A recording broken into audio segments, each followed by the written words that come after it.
السلام علیکم ورحمۃ اللہ وبرکاتہ۔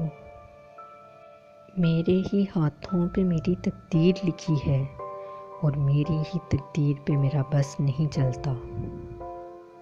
نصیب کو برا کہنے سے بہتر ہے دعائیں مانگ کر نصیب کو بدل لیا جائے۔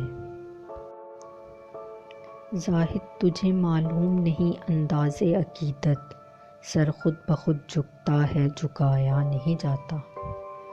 مٹی میں ملا دیتی ہے ہنستے ہوئے چہرے، تقدیر کو رشتوں کی پہچان کہاں ہے؟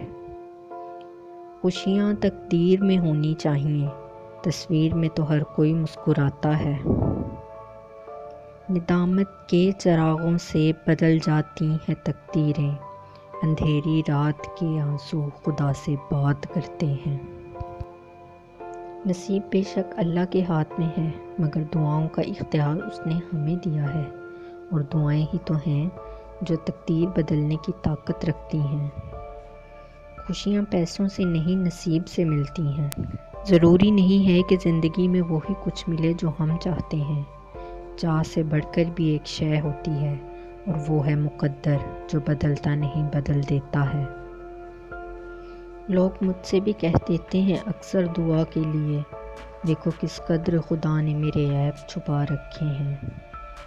جب بھی تقدیر سے شکوہ ہونے لگے یہ بات یاد کر لینی چاہیے کہ یہ شیطان کا پہلا وار ہے، اس کے بعد وہ آپ کو مایوسیوں کے اندھیروں میں بہت سہولت کے ساتھ لے جائے گا۔